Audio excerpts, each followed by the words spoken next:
Hi guys, how are you? Hi, Great nice to to meet see you. you. Nice to meet you. To start, I love how dark the comedy of this show is. I know it is labeled as a dark comedy, but it is dark. And I think those are kind of the best kind of comedies because while we love lighthearted stuff, I think the darkness is where you can really have a lot of fun with a show. Was it always the intention, Katie, to kind of really, really dig in that deep? And then Lucy, was that what made you want to make it in the first place? Yeah, I mean, as a writer, people very often are like, "What kind of stuff do you write?" And I'm like a little bit genre agnostic because I sort of think that life exists in like a Venn diagram of like comedy and tragedy, like and thriller too. We sort of like live in this space that isn't kind of defined by any of those things. Like some of the most tragic moments that I've experienced as a person have these like moments of absurd comedy because like life is just absurd and ridiculous.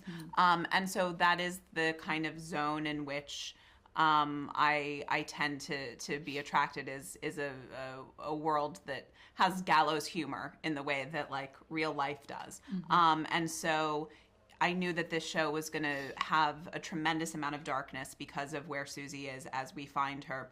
But Susie as a character, like what I love about her is that she, as sort of an emotional shield, keeps herself safe and like not as vulnerable as she would be otherwise by relying on like sarcastic sardonic humor. Like that is her sort of like emotional armor that she puts up, and I very much like relate to that. So yeah, that's sort of like my natural kind of space. And it was, in thinking about tonal references for the show, one of the great tonal references that I kept kind of coming back to and thinking about it was "End of the Fucking World." And so like and I'd even like written that into like the sort of initial outline and pitch document that I'd done when I set the show up with A24, and they were like, "Well, we should send this then to this brilliant woman who knows how to land like that incredibly tricky tone on the head of a pin." And lo and behold, she signed on and did it. And I never knew, to be honest, when that was written into the document, whether that was just for my submission It or... was in every single submission, not for your benefit. Well, it means a lot. Thank you. Yeah, and it's certainly a space that I feel like very happy, like being, like working in that tone. I think, that was my first TV show, and the fucking world, and it was definitely like something that when I did other shows afterwards was like, oh, I kind of like if they weren't sort of that sort of slightly stylistic dark comedic tone, I missed it, and so when this came through, it felt very much in my wheelhouse. And Katie's characters and just incredible storytelling just like jumped off the page to me. So yeah, I kind of dove right in, and yeah, it was not like it's always a challenge to thread that needle, but yeah, I think like it was like baked into the writing, and so I could just sort of take it and run away with it. Yeah, I'm glad Lucy watched my face when you said end of the fucking world. I was like, yeah, it is. Like, I was that's how you get me hooked. It's either someone talking about maybe killing somebody or death. Like, then I'm like, I'm in. What are we doing? What's happening with this comedy? Um, but I also love that this robot kind of looks like Eve from Wall-E. Like she's like this very sweet round robot, and you're like, oh, this is so nice. And then you're like, no, you got some sinister little things going on.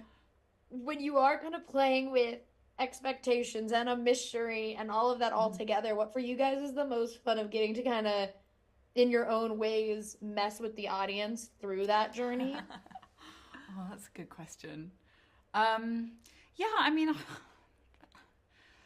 it's you've always got to kind of just like play the emotional truth of the scene first and foremost, and not sort of think too like, I don't know how conscious I'm like thinking about like manipulating the audience, but it is sometimes fun to think about like what might be the expectation, and then to subvert it. And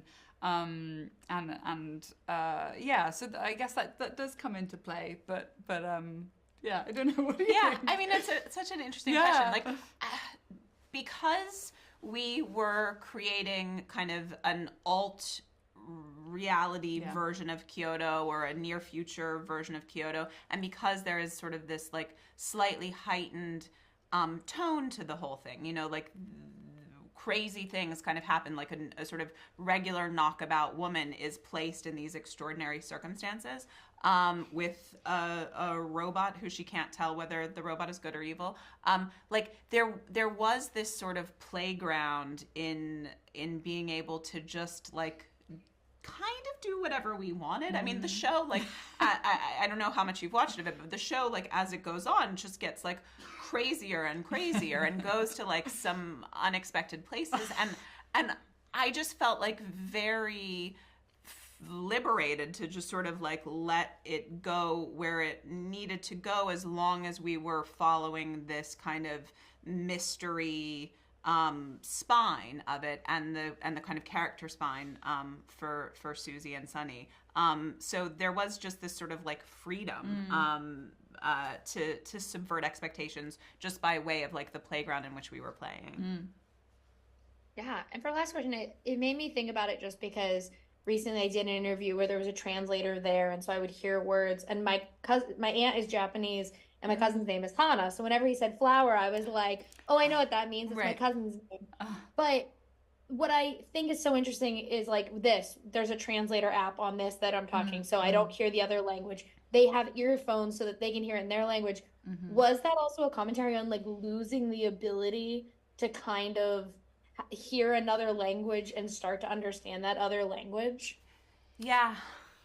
I mean that it's fascinating, and I think that one of the things that the show is kind of looking at is the ways in which technology brings us closer together, but simultaneously keeps us apart. And so Susie is a person who has come to Japan and lived here for a decade by the time we meet her, but speaks very little Japanese. And a huge piece of that is because when she arrives, there are these devices. And so she's able to communicate with whomever she wants. But at the same time, like, because of the way that functions, anybody she's not speaking in English with, she's not hearing their actual voice, like through her ear. She's hearing it in a beautiful, like, Siri style lovely voice, but it's not the person that she's connecting with. And so there is constantly this divide. And I do think that even though she can connect with people, it does continue to keep her at arm's length. I mean, you know, like I moved to LA, like, I don't know, 12 years ago now, and I still like have no idea how to get around anywhere because I just use like my Google Maps. Like I don't know where anything is.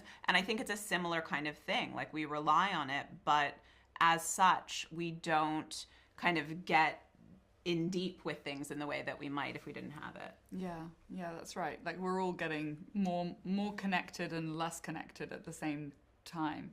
And yeah, it does feel like that's very much the case. Like I've been doing a little bit of traveling recently and well, obviously coming here and then going to Brazil earlier this year. Like I was using Google Translate so often to speak to people. And like, I learned a few phrases and things, but sadly it does make you a little bit lazy. And, you know, as English speakers, we're already like, it's a bit too easy to just speak English anyway.